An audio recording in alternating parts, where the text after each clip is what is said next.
क्या आप जानते हैं कि पूरी बाइबल में कभी भी किसी भी औरत की प्रार्थना अधूरी नहीं गई। जब जब एक औरत ने प्रार्थना की तब तब परमेश्वर ने उसका उत्तर दिया। क्या होता है जब एक माँ भविष्यवाणी करती है? बाइबल में नए नियम में दो औरतें परमेश्वर के चमत्कार के जरिए गर्भवती होती हैं। एक थी एलिशिबा जिसका पति जकरिया था। एलिशिबा बांझ थी और परमेश्वर ने उसे उसकी बूढ़ी उम्र में बेटे के साथ आशीषित किया। और दूसरी थी मरियम जो प्रभु यीशु मसीह की माँ थी, जो कुंवारी गर्भवती हुई और पवित्र आत्मा के द्वारा गर्भवती पाई गई। यूहन्ना अध्याय 2 में लिखा, फिर तीसरे दिन गलील के काना में किसी का विवाह था और यीशु की माता भी वहाँ थी। यीशु और उसके चेले भी उस विवाह में निमंत्रित थे। जब दाखरस कम हो गया तो यीशु की माता ने उससे कहा, उनके पास दाखरस नहीं रहा। यीशु ने उससे कहा, हे महिला, मेरा इससे क्या लेना देना, अभी मेरा समय नहीं आया। उन दिनों में बारात 7 दिन तक रहती थी और 7 दिन तक विवाह का जश्न चलता था। और अगर विवाह में खाना या दाखरस कम पड़ जाए तो उस परिवार के लिए सारी उम्र के लिए ये शर्मिंदगी का कारण होता था।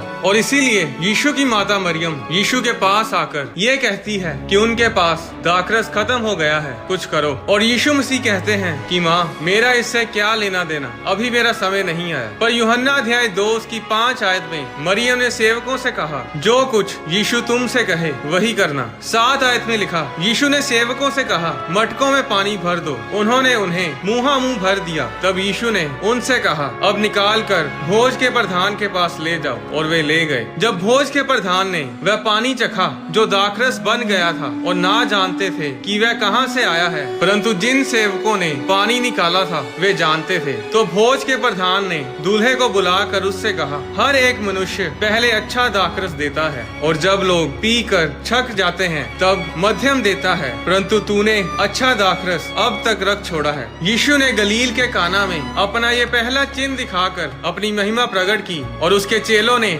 उस पर विश्वास किया। क्या आप सोच सकते हैं कि पहला चमत्कार जो यीशु मसीह ने अपनी सेवकाई में किया वो उनकी माँ के कहने पर किया। माता मरियम ने सेवकों से कहा था कि जो कुछ यीशु तुमसे कहे वही करना, और सेवकों ने वैसा ही किया और चमत्कार हुआ। आज आशीष के लिए, छुटकारे और चमत्कार के लिए एक ही चीज की जरूरत है और वो है आज्ञाकारिता की। जो कुछ परमेश्वर कहे, उसका वचन कहे, उसे पूरा करना ही आशीष को लेकर आता है। बाइबल में ऐसा कई बार हुआ कि जब पुरुषों ने प्रार्थना की और उसका उत्तर उन्हें नहीं मिला। मूसा ने अपनी बहन मरियम के लिए कोढ़ से चंगाई के लिए परमेश्वर से प्रार्थना की थी, पर परमेश्वर ने कहा नहीं, वह 7 दिन के लिए छावनी से बाहर बंद रहे। 2 शमूएल अध्याय 12 उसकी 16 आयत में लिखा, दाऊद उस लड़के के लिए परमेश्वर से विनती करने लगा और उपवास किया और भीतर जाकर रात भर भूमि पर पड़ा रहा। तब उसके घराने के पुरनिये उठकर उसे भूमि पर से उठाने के लिए उसके पास गए, परंतु उसने ना चाहा और उनके संग रोटी ना खाई।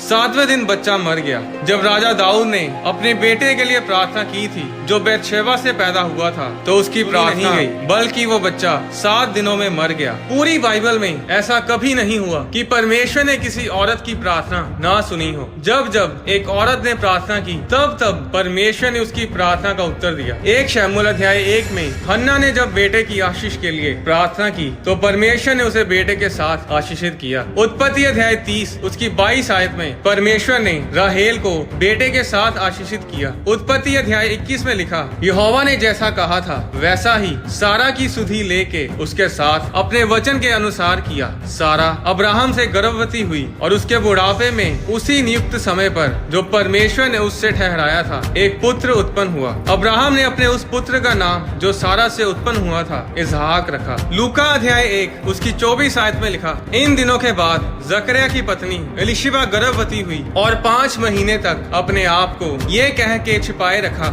मनुष्यों में मेरा अपमान दूर करने के लिए प्रभु ने इन दिनों में कृपा दृष्टि करके मेरे लिए ऐसा किया है। लूका अध्याय 18 उसकी 1 आयत में लिखा, फिर यीशु ने इसके विषय में कि पुरुषों को नित्य प्रार्थना करनी चाहिए और हियाव नहीं छोड़ना चाहिए उनसे ये दृष्टांत कहा। किसी नगर में एक न्यायी रहता था जो न परमेश्वर से डरता था और न किसी किसी मनुष्य की परवाह करता था। उसी नगर में एक विधवा भी रहती थी जो उसके पास आकर कहा करती थी, मेरा न्याय चुका कर मुझे मुद्दई से बचा। कुछ समय तक तो वह ना माना, परंतु अंत में विचार कर कर कहा, यद्यपि मैं न परमेश्वर से डरता और न मनुष्यों की कुछ परवाह करता हूँ, तो भी ये विधवा मुझे सता, इसलिए मैं उसका न्याय चुकाऊंगा। कहीं ऐसा ना हो कि घड़ी घड़ी आकर अंत को मेरी नाक में दम करे। प्रभु ने कहा, सुनो, ये अधर्मी न्यायी क्या कहता है। इसलिए क्या परमेश्वर अपने चुने हुओं का न्याय ना चुकाएगा जो रात दिन उसकी दुहाई देते रहते हैं? क्या वह उनके विषय में देर करेगा? मैं तुमसे कहता हूँ, वह तुरंत उनका न्याय चुकाएगा। ये दृष्टांत, ये उदाहरण यीशु मसीह ने अपने चेलों को दी थी। किंग जेम्स बाइबल में लूका अध्याय 18 उसकी 1 आयत में लिखा कि पुरुषों को नित्य प्रार्थना करनी चाहिए और हियाव नहीं छोड़ना चाहिए। और ये बताते हुए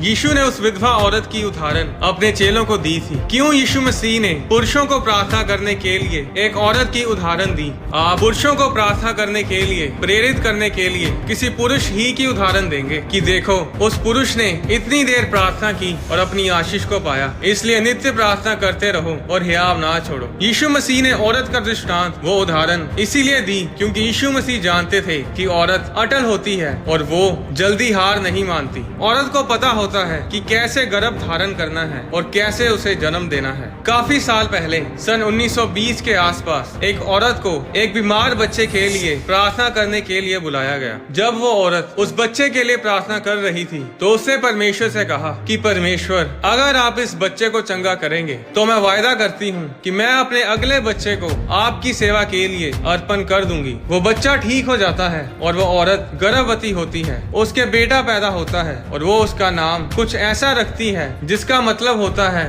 बोलना। जब वो बच्चा बड़ा होता है तो पता चलता है कि वो हकलाता है। वो बात नहीं कर पाता था। स्कूल में बच्चे उसका मजाक उड़ाते थे और हर समय जब वो बच्चा हकलाता था उसकी माँ बोलती थी कि तुम एक दिन प्रचार करोगे। 15 साल की उम्र में वो बच्चा घर से भाग जाता है। 17 साल की उम्र में वो घर वापस आता है और एक दिन बास्केटबॉल खेलते समय बेहोश होकर गिर जाता है। डॉक्टर ने बताया कि उसे टीबी है। उस समय टीबी का कोई इलाज नहीं था। टीबी के इलाज की खोज सन 1944 के बाद जाकर हुई है। वो बच्चा हकलाता था और अब टीबी से मरने वाला था। 160 दिनों से भी ज्यादा वो बिस्तर पर रहा और उसकी माँ यही बोलती रही कि बेटे, किसी न किसी दिन परमेश्वर तुझे छुएंगे और तू भविष्यवाणी करेगा, तू प्रचार करेगा, क्योंकि तेरे पैदा होने से कहीं पहले मैंने तुझे परमेश्वर की सेवा के लिए अर्पण कर दिया था। एक दिन उनके घर के पास एक प्रार्थना सभा होती है। वो औरत अपने बेटे को ट्रक में डालकर उस मीटिंग में लेकर जाती है। जब परमेश्वर के दास ने उस बच्चे पर प्रार्थना की तो उसी समय वो टीबी से चंगा हो गया और परमेश्वर ने उसके हकलाने की समस्या को भी चंगा किया। उस समय वो 17 साल का था। वो जो टीबी से मरने वाला था 90 साल से भी ज्यादा जिया। वो इंसान जिसकी माँ ने उस पर भविष्यवाणी करनी कभी बंद नहीं की, उसका नाम था ओरल रॉबर्ट्स।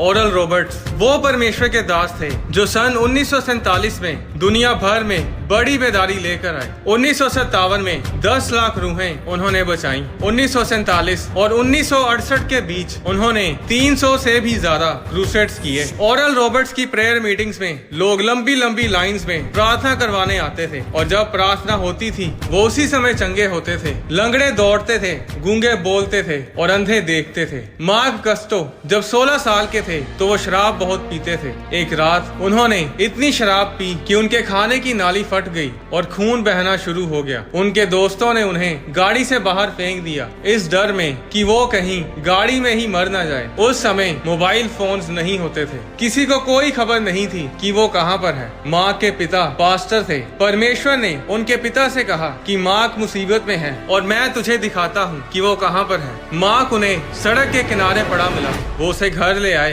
और 4 घंटे तक वो वॉशरूम में खून की उल्टियां करता रहा। मार्क ने अपनी गवाही में बताया कि उस समय पहली बार मैंने शैतान को ये कहते सुना, तेरे माता पिता की प्रार्थनाओं से कुछ नहीं होगा, तू आज रात मरेगा और नर्क में सड़ेगा। मार्क से उस टाइम बोला नहीं जा रहा था, वो उल्टियां करे जा रहा था। मार्क ने बताया कि उसकी माँ बाहर कमरे में प्रार्थना कर रही थी। जब जब मार्क के कान में शैतान की आवाज आती थी कि तू मरेगा, उसी समय मार्क के कान में अपनी माँ की आवाज आती थी कि तू मरेगा नहीं, मार्क तू मरेगा नहीं, तू जिएगा। हर बार जब शैतान उसके कान में बोलता था कि तू मरने वाला है, उस शैतान की आवाज माँ को सुनाई नहीं देती थी। वो सिर्फ माँ के कानों में ही सुनाई दे रही थी। पर माँ की प्रार्थना प्रोफेटिक थी। वो उसके ऊपर जिंदगी को घोषित कर रही थी। अगली सुबह उसके खाने की नली पूरी तरह से ठीक हो चुकी थी। वो पूरी तरह चंगा हो चुका था और वो शराब पीने की आदत से भी आजाद हो चुका था। और आज वो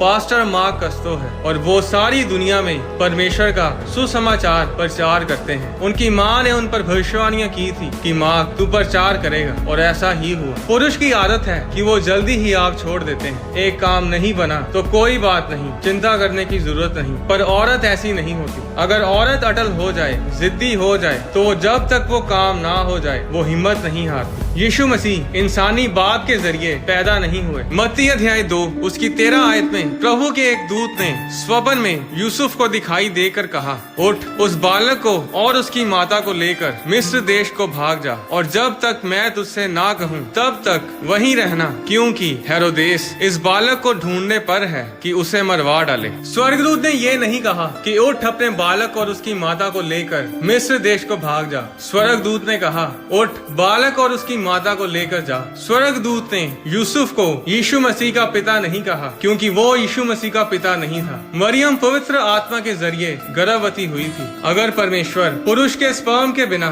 बेटा पैदा कर सकता है, तो वो औरत के गर्भ के बिना भी बेटा पैदा कर सकता था। परमेश्वर का औरत के साथ एक बहुत गहरा संबंध है, इसीलिए उसने औरत के गर्भ को चुना और यीशु मसीह एक औरत के गर्भ के द्वारा इस दुनिया में आए। इसका मतलब ये नहीं कि पुरुष प्रार्थना करते हैं और उन्हें उत्तर नहीं मिलता। परमेश्वर हर किसी की सुनता है, पर माँ के दिल की एक अलग ही आह है कि जब वो प्रार्थना करती है तो स्वर्ग में हलचल होती है। जब यीशु मसीह क्रूस पर थे, यूहन्ना अध्याय 19 उसकी 25 आयत में लिखा, परंतु यीशु के क्रूस के पास उसकी माता और उसकी माता की बहन मरियम, क्लोपास की पत्नी और मरियम मगदलीनी खड़ी थी। यीशु ने अपनी माता और उस चेले को जिससे वह प्रेम रखता था पास खड़े देखकर अपनी माता से कहा, हे नारी, देख, ये तेरा पुत्र है। तब उस चेले से कहा, ये तेरी माता है, और उसी समय से वह चेला उसे अपने घर ले गया। जब वो क्रूस पर मर रहा था, दर्द से तड़प रहा था, उस समय भी वो अपनी माँ के बारे सोच रहा था। परमेश्वर आपके आंसुओं की कीमत को जानता है, आपके दर्द, आपकी तकलीफों को वो जानता है। जब उसके कोड़े पड़ रहे थे, वो दर्द से चिल्ला रहा था, उसका खून बह रहा था। आप नहीं जानते कि परमेश्वर आपसे कितना प्रेम करता है। आज कोई इंसान अपने बेटे को किसी मासूम के लिए कुर्बान नहीं करता, और परमेश्वर ने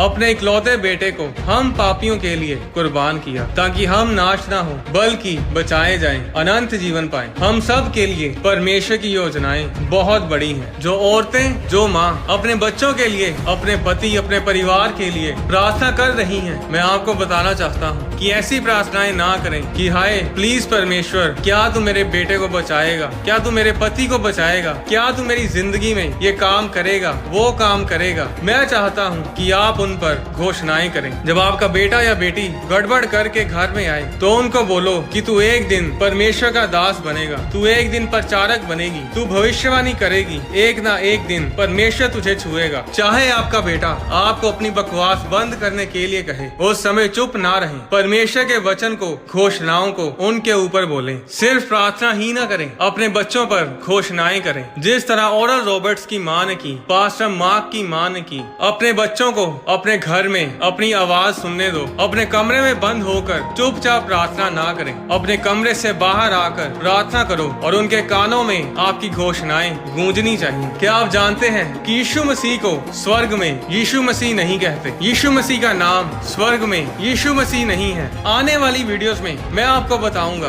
कि आपके नाम का मतलब सही होना कितना जरूरी है। आपकी जिंदगी आपके नाम के ऊपर निर्भर करती है। सांप ने हवा के साथ बात कैसे की थी? क्या सांप पहले बोलता था? क्या स्वर्गदूत इंसानों की तरह धरती पर रहते हैं? परमेश्वर आपको आशीष दे।